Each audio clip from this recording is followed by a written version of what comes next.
Para mí es una especialidad de la psicología social orientada a la descripción, el análisis, el estudio y eventualmente aplicación de soluciones a los temas ambientales que vinculan la relación entre el ser humano y su entorno, tanto construido como natural.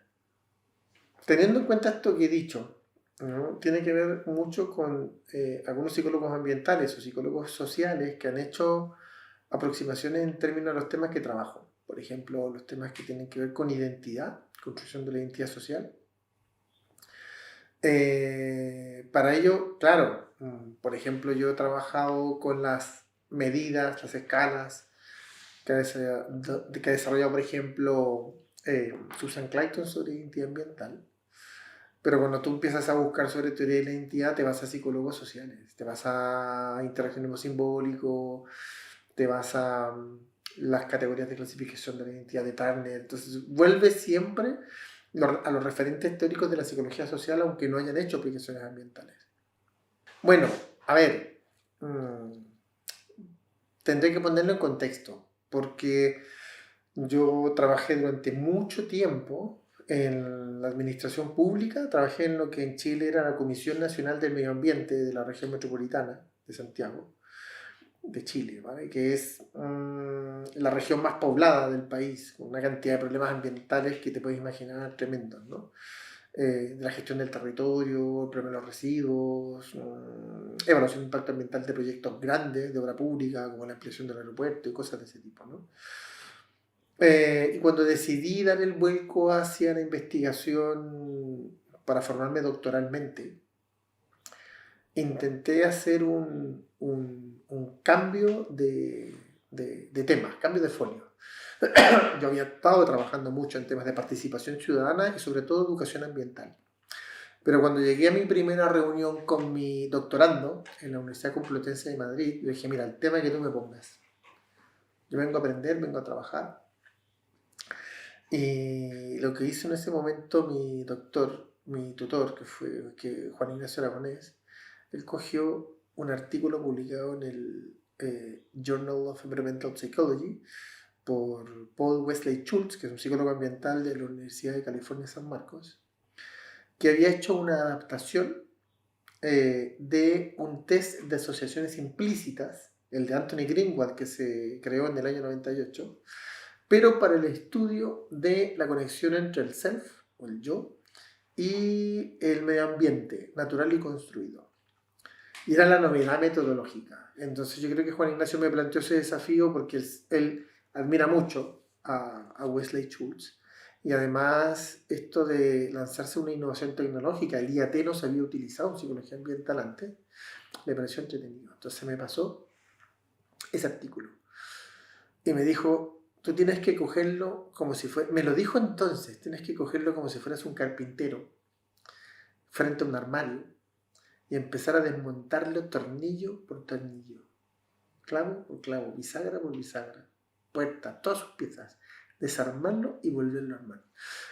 Y como yo iba abierto, entonces esa fue mi entrada al tema de investigación y es lo que he seguido trabajando, conectividad con la naturaleza e identidad ambiental.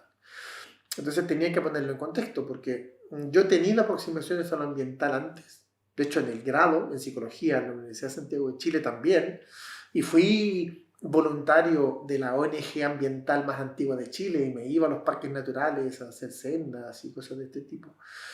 Pero mi trabajo de investigación propiamente tal, que ha definido mi carrera académica, ha sido mi tesis doctoral y concretamente se inició el día que entré al despacho de Juan Ignacio y me pasó ese artículo en la mano. En términos de los métodos, soy un híbrido, ¿no? Y esto también tiene una historia, porque cuando yo defendí mi tesis de psicología en la Universidad de Santiago, era una tesis centrada en el análisis de la percepción del riesgo de accidentalidad de tráfico con peatones, ¿vale? Y tenía un capítulo sobre percepción del riesgo y defendí frente a un tribunal que estaba compuesto por 3 profesores. Uno de ellos era Sergio González, que es un profesor de psicología social, psicólogo, pero que también es antropólogo.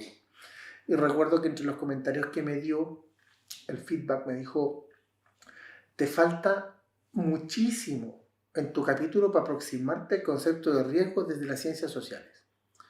Y me quedó ahí un vacío enorme. Claro, es una tesis muy centrada en la evaluación y aplicación de una escala del modelo psicométrico para percepción del riesgo.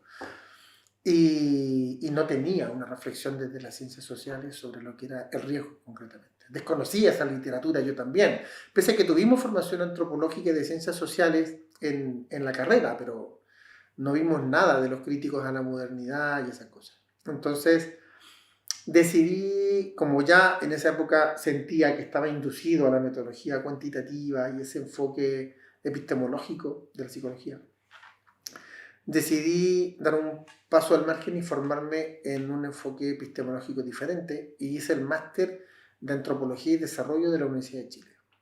Y ahí, claro, se me abrió un mundo respecto de la problematización de los problemas sociales, la bibliografía. Entendí lo que realmente me dijo Sergio González en el comentario de la tesis. De hecho, mi tesis de máster fue sobre el concepto de riesgo en ciencias sociales, analizando, haciendo un análisis de tercer orden de los informes del Programa de Naciones Unidas para el Desarrollo, con el enfoque teórico de los críticos de la modernidad acerca del riesgo, como por ejemplo Ulrich Beck, Alan Turing, Niklas Luhmann, etc. Entonces, cuando yo decidí venirme a España, fue después de toda esta formación académica y después de 6 años de trabajo aplicado de política pública medioambiental en la Comisión Nacional de Medio Ambiente. Entonces, claro, yo llegué también foja cero a ponerme a disposición de mi director de tesis para hacer lo que él me indicara, y Juan Ignacio claramente tiene un enfoque epistemológico reduccionista y es muy cuantitativo y bebe mucho del enfoque conceptual y teórico anglosajón, pero yo también traía mi mochila. Entonces me dejé hacer y mi trabajo de investigación ha sido fuerte en esa línea de estudios diseños experimentales, diseños correlacionales, con un aparato metodológico estadístico fuerte, pero siempre he tendido a complementar ese enfoque con otros métodos. No me he formado fuertemente en métodos cualitativos, pero entiendo cómo funcionan y sé el complemento que puede servir para el otro. Entonces, me he sentido un híbrido metodológico, ¿no? Pero es muy complicado, ¿no? Yo eso se lo pregunté una vez a uno de los profesores que tuve en el doctorado, que era un sociólogo del Departamento de Psicología Social de la Escuela de Sociología en la Facultad de Ciencias Sociales. Y le dije esto, dije, yo creo que uno no tiene que ir delante por el método, ni mucho menos ni con los instrumentos. Uno contesta los objetivos que se propone con las herramientas disponibles que tiene.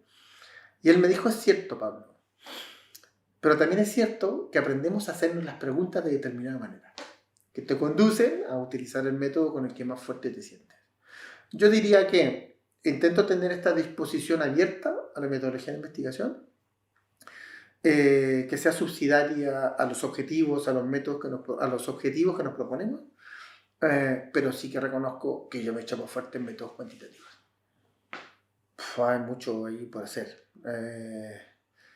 Primero hay temas urgentes, ¿no? Porque en este momento tenemos problemas ambientales que son sintomáticos y que son urgentes y que se están abordando con nuevos conceptos. Por ejemplo, ahora esto de la ecoansiedad, ¿no? Que supuestamente que es una reacción de miedo generalizado a los fenómenos que están vinculados al cambio climático. Son temas nuevos, son temas que hay que crecer, hay que avanzar.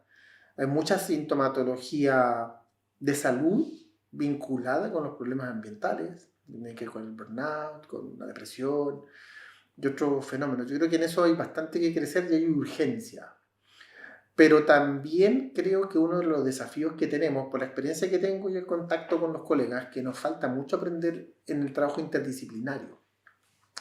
Porque trabajamos en una zona de tránsito entre lo psicológico y lo ambiental que nos fuerza a tener un diálogo con otros profesionales. O sea, a mí me ha tocado estar en reuniones de psicólogos ambientales en donde tenemos que hacer evaluaciones perceptuales de la fauna y meter en la categoría bichos a todo insecto sin distinguir artrópodos de otros, ¿no? Entonces, Eso es falta de incorporación del lenguaje profesional para definir los objetos ambientales con los que estamos trabajando. Y esto nos pasa con todos. Este ejemplo es con biólogos, pero nos pasa con ingenieros ambientales, nos pasa con los temas que aborda la ingeniería ambiental o que aborda la botánica, por ejemplo. A mí me encanta el tema que tiene que ver con la restauración tras el contacto con entornos naturales, que se ha estudiado mucho en torno a la conectividad y la identidad ambiental.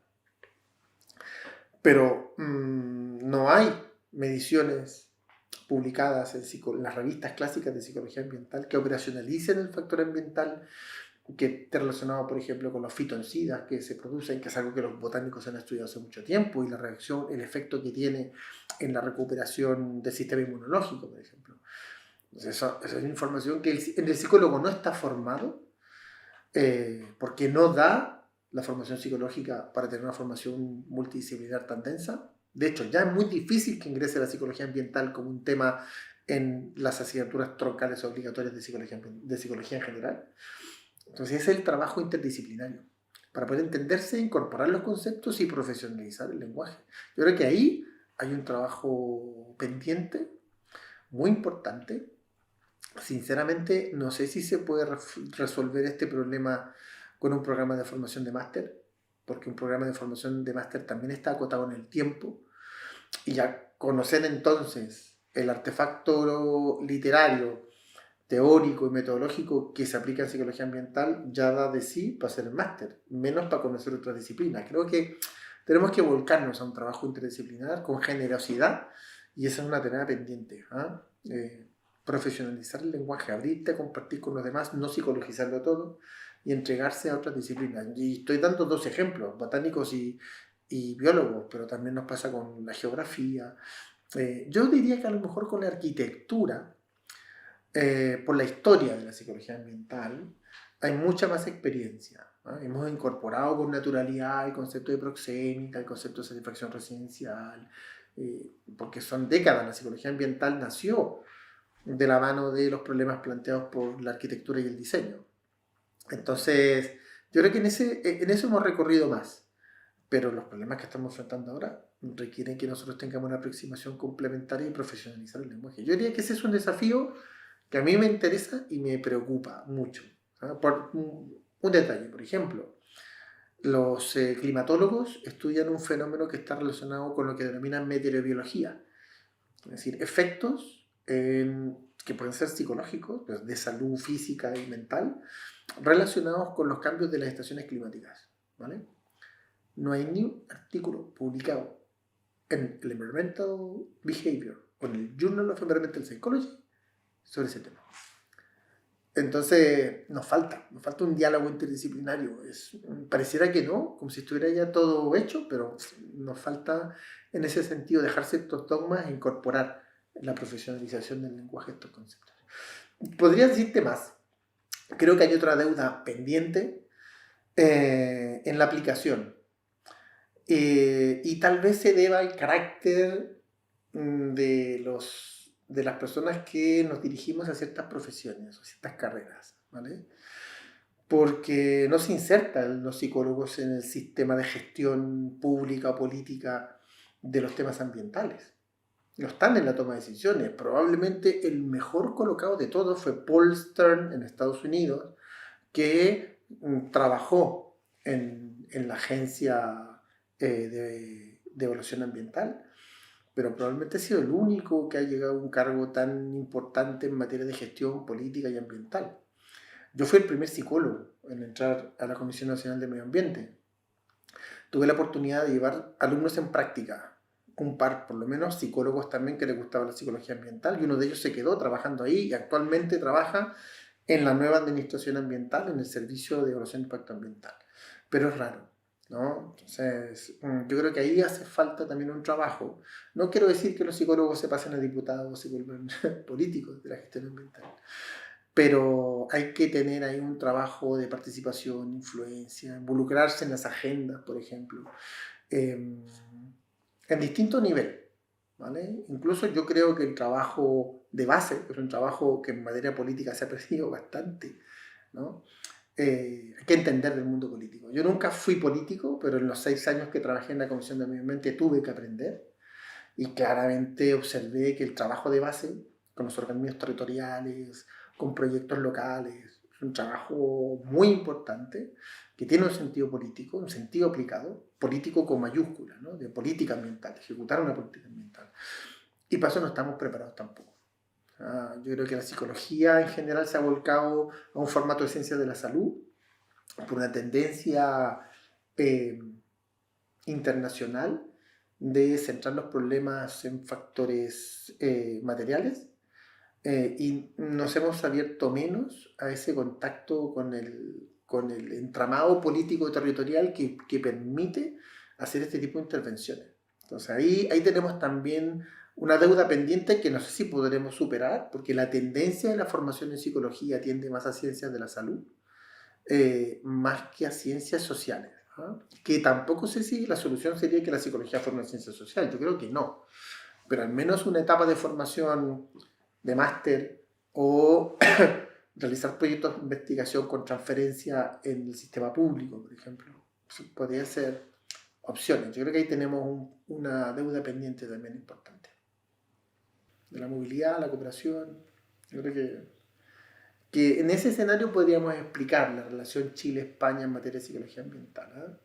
Chilenos que han venido, se han doctorado, yo mismo que vine a formarme con Juan Ignacio, Mireia Vallevichino que vino a formarse con José Antonio Corraliza, Héctor Berroeta que vino a formarse con los psicólogos ambientales catalanes, y más gente. ¿No? Yo diría que hoy en día ya hay mucha más gente que está en ese flujo.